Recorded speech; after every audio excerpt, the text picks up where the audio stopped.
Hello, hello, hello! This is Clara Ambisyosa. Malagurang kwarto ba sa may urong kag tinapa? Hala, lights na. Wow! Mga kabalda, no? Oras ngayon is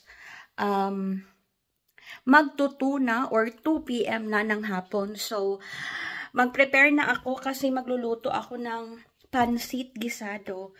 Maya-maya mga kabalda is uuwi na si Toto from work. So, ayan mga kabalda. Ito ang ating corny mga kabalda. Ayan. So, hiwa-hiwain ko na to. Hiwa-hiwain ko na yan mga kabalda. Magugas muna tayo ng kamay. Woo! Kasi mga kabalda, sabi ni Toto, uuwi siya ng mga 2:25 ng hapon. So, kakatapos lang natin kakatapos na maglinis. Kanina pa tayo nakalinis mga kabalda. Ayan. Chika bells na muna tayo. Ay! So, hihiwain ko na yung yung carne. So, ito ang ating dapalan. Tawag sa amin dapalan. Hanap tayo dito ng kutsilyo. Maraming kutsilyo si Tuto, mga kabalda. Maganda. Marami siyang kutsilyo. Yan, mga kabalda. Ilagay natin sa carne. Sa natin pansit. Diba? Hiwa-hiwain natin, mga kabalda. Nood lang kayo dyan mga kabalda, ha? Kasi grabe naman. Dalawa lang kami kakain ito mga kabalda. Akala namin may mga bisita kami. Wala pala kaming bisita. Kasi sabi niya, pupunta daw yung mga ka-work niya dito. Sa aming tinitirhan. Next week pa pala. So, ang piniprepare ko lang sa kanila is adobo lang na baboy. Lulutuin ko ba? Tsaka lumpiang Shanghai. At tsaka ito nga, bihon sana. Kaso nga lang, lutuin na lang namin ito. So, dito na mamaya sa Thomas. Next week na lang.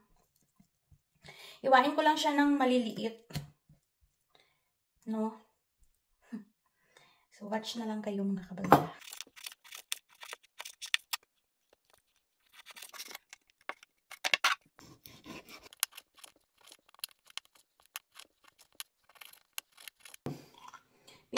Nilagyan ko na ng mga nilagyan ko na ng matumato. Ang Disney princess guys magluto.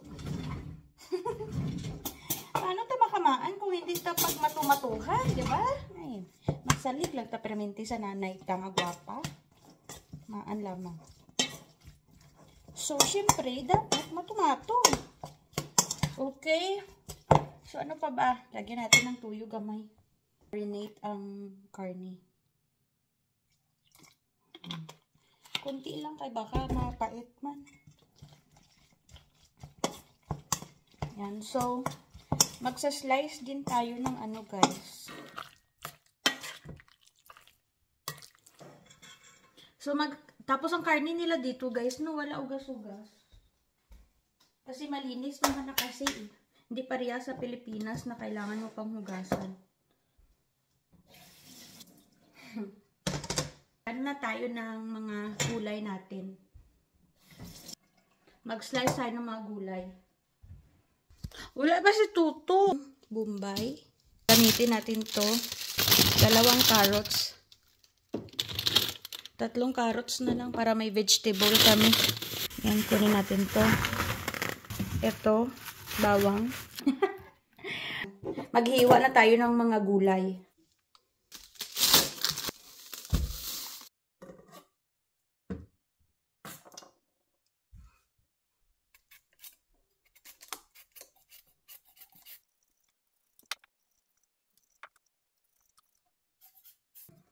Wow!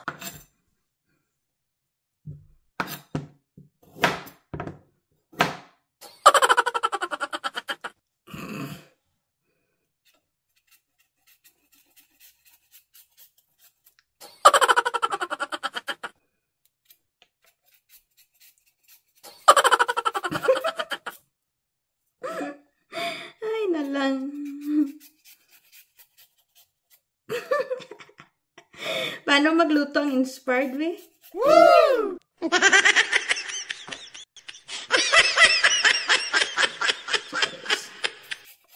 Wala pa si Toto, guys. Madto kami karon mamaya sa doon siya sa center. Kasi guys, kung nag-abot ng akin nga gi-order nga efficacent oil. Wow! Diba? Para may pangbanyo sa sakit sa busong na grabe kapag mapasukan ka talaga ng gida ka pag sulok-sulok mo sa hangin. Grabe gid guys. Grabe ka sakit.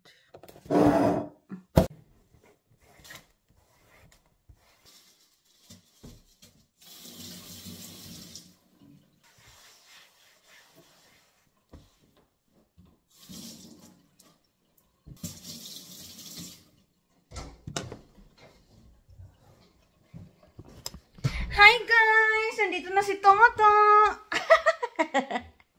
Hi Shada! Hi. What time is it now? 4:30. Ayan ka. Ah! Ano na lamig!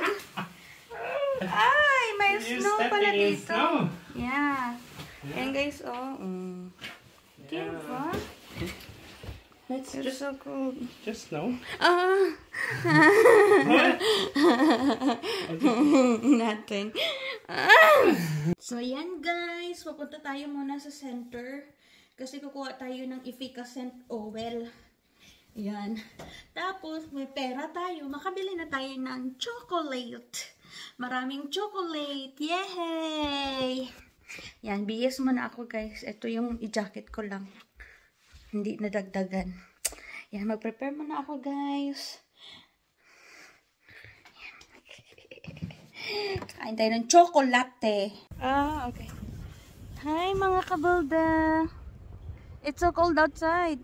Yeah. We're going to the chocolate. To buy chocolate. So important that I have to all the snow from my car. Yan, mga kabalda. Yeah. So, tulungan natin si... Ah, grabe talaga ang snow. Tulungan natin si paring Toros, mga kabalda.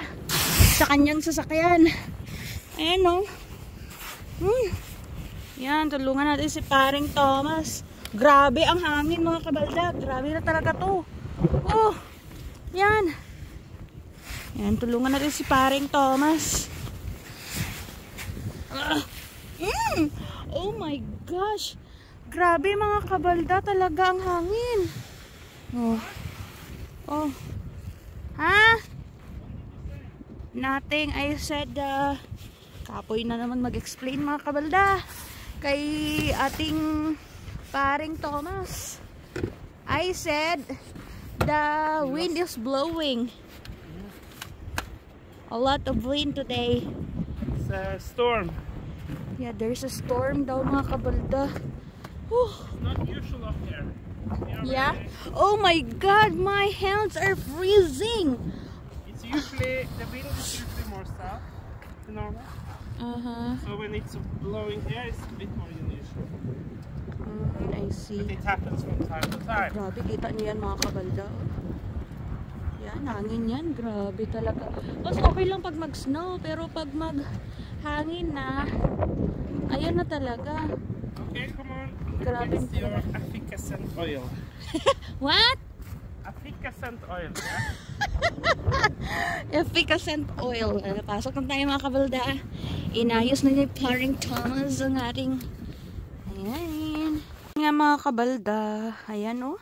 Andyan pa yung ayos na yan. So magme-melt yan later kung mainit na dito sa sakyan.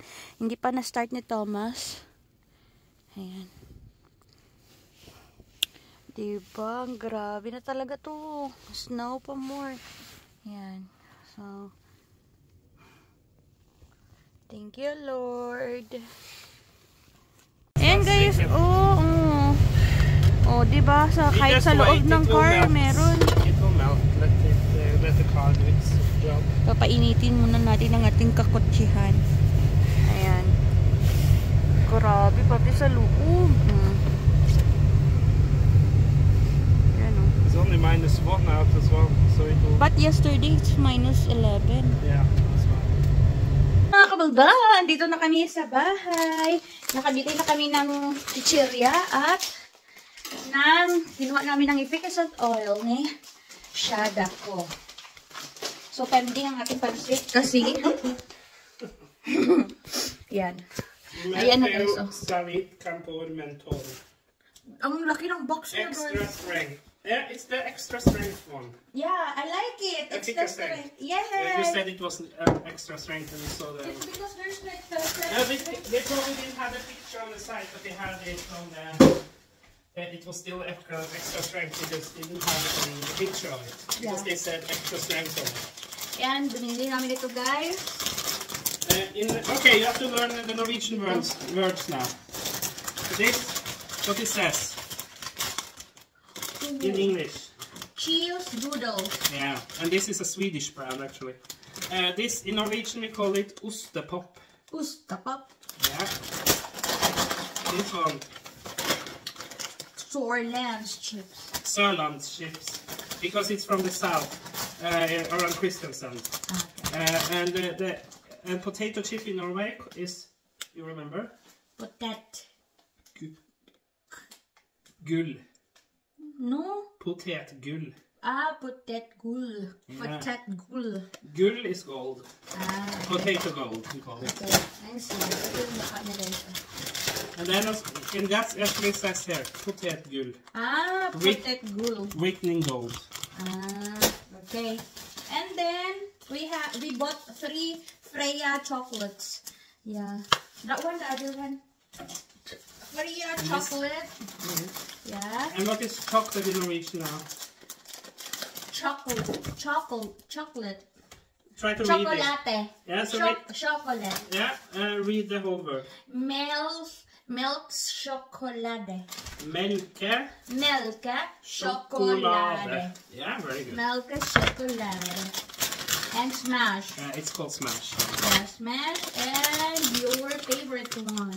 What is called? Read it. Juleskum. Juleskum. Juleskum. It's a foam can. Ma? Taste it. It's like a marshmallow. All over it. It's a bit chewy, but it tastes good.